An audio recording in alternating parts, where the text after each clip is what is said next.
The thing I always like to ask documentary filmmakers is that, your project always starts off as one thing, but it starts to evolve into something else. It's certainly the case with this one. As you test this doping procedure on yourself, and then you get to know the Russian scientist Grigory, and it becomes like a thriller of sorts. I mean, how did you manage to balance out both of those parts? Was that difficult? Well, I worked on the project for 3.5 years, so this was a daily, ongoing evolution. And when the film takes this pivot, which is a 180-degree pivot from essentially the story that I think I'm telling to ultimately what the story becomes, at that point I was 2 years in. And so it was this, one layer of the onion peeling off and another layer, and over, what ends up being 3.5 year journey, it eventually goes like this. In the film, there's this moment of November 2015 when all of a sudden Gregory's forced to resign from the lab and tells me he's going to be essentially killed, and I help him get out of Russia.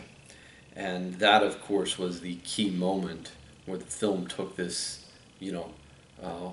massive pivot, that the movie that I was making was no longer that movie.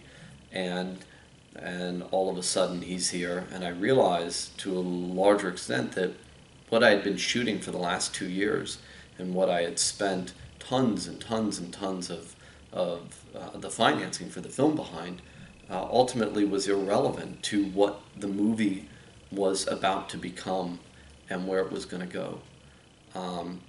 And that process also was slow on the filmmaking level as we really got into editorial and realizing that all this stuff that we shot, all these interviews I shot, ultimately didn't matter because they were not truly relevant to the ultimate story of the film. Right. Yeah, that's fascinating how that sort of turns out. And it's interesting you call this movie Icarus. I'm assuming you're referring to the Greek mythology. Yeah. Exactly. But I was curious, who would you say is Icarus you? Is it Grigori, or is it like athletes in general? Well, the original, I actually came up with the idea, or I named the movie Icarus before I ever picked up a camera. From the very beginning of setting up like an outline, a pitch to go try to get some financing to do this, I had named it Icarus from day one. And the reason why I named it Icarus is I had looked at Lance Armstrong and essentially all these athletes that end up getting caught as essentially the story of Icarus, which is, Daedalus, the Greek, fashions his son these wax wings and tells him that he can fly, which is great. You just can't go too close to the sun. If you go too close to the sun, you're going to burn and crash down to the ground. And of course, Icarus doesn't listen to his father, and he keeps going, and he keeps going, and he keeps going, and eventually his wings burn and he crashes to the ground. And that, to me, was the story of Lance Armstrong. This guy had 1,000 times that he could have got away with it, that it didn't have to go as it did. But he kept pushing, he kept pushing, he kept pushing, and then his actions and how he treated others and launched lawsuits against people and attacked people, and he pushed those boundaries so far that eventually he crashed to the ground. But I looked at that as the analogy for so many athletes in sports that end up eventually getting caught or crashing to the ground.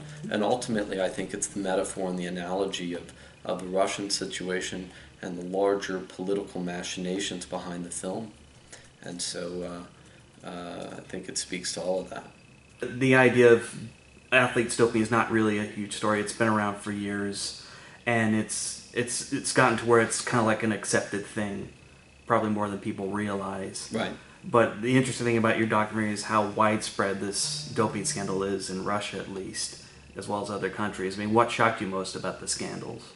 Well, I mean, the reason why I went in to make this story to begin with, set out on the original journey of the film, was I was shocked, not that Lance Armstrong doped. That I figured for quite some time that he had doped, because everybody else had doped. And so I'm going, well, if we know that Jan Ullrich doped, and we know that Ivan Basso and Tyler Hamilton and all these other guys doped, then I'm going, well, how did Lance beat them if they all are now saying that they doped? So to me, the Lance confession wasn't shocking. But what was the most shocking about it was that he never got caught. The way that they got him was like getting Al Capone for tax evasion. It was never that he failed the test, meaning the science had failed, that the system to catch him had failed. And the only way that they're able to get him was a criminal investigation where they get all of his teammates to rat him out, who did the exact same thing that he did in exchange for their own immunity. And then essentially the anti-doping agency and the world goes, look at this, we caught Al Capone, and they didn't. They didn't catch him. And so to me, that was shocking, that the most tested athlete on planet Earth, the guy that they were after from, for 13, 14 years, they couldn't catch. And so I'm going to myself, well, hang on. If this has happened with the most tested athlete on planet Earth, what does this mean for all athletes? What does this mean for all of sport? Forget about cycling. We've heard about the cycling scandals. What does this mean for all of sport?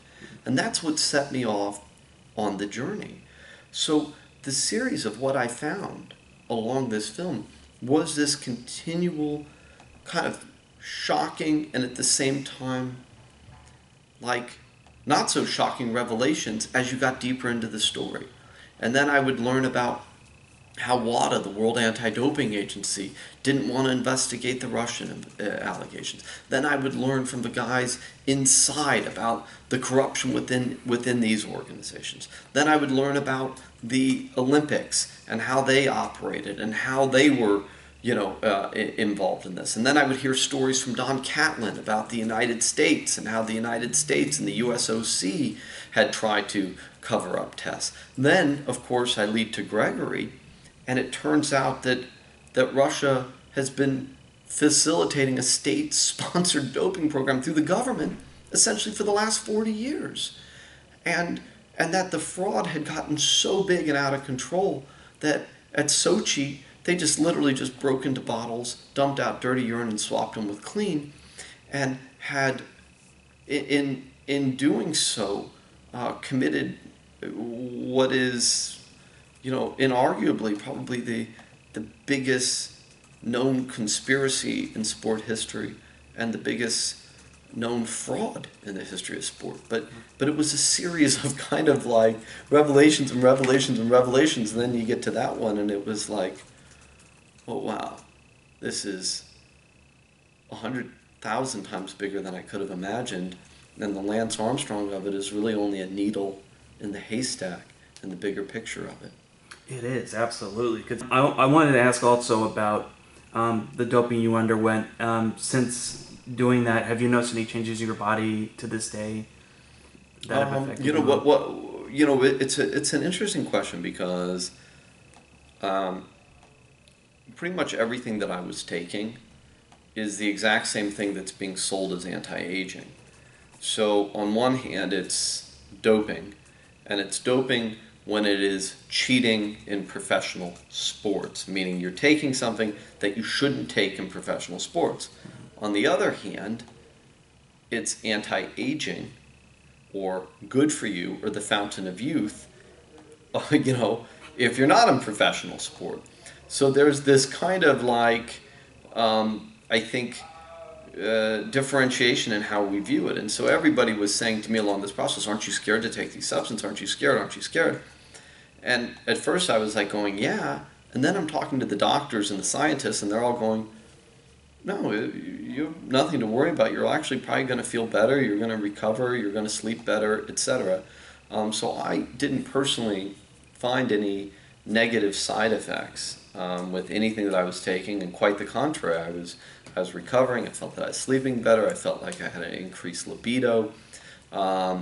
When I was taking HGH, my girlfriend actually said that I smelled like a baby, because I guess HGH is making your body make, HGH, and a baby smells like a baby, I guess, because they have a lot of human growth hormone in them because they're growing.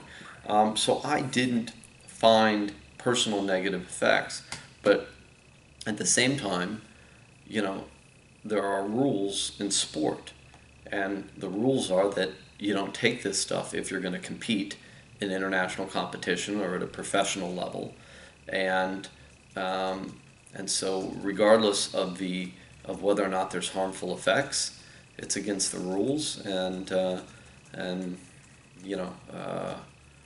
that's a whole other philosophical debate. But there's a lot of athletes in this world, a lot of athletes that have chosen to abide by these rules, that have played by these rules, that have also believed that if they broke the law against these rules, that they would be caught.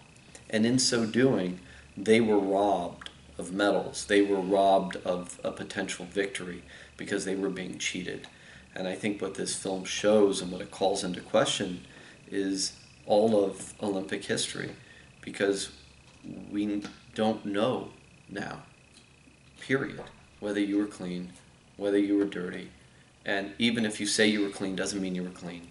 Even if you tested negative, doesn't mean that you weren't doping.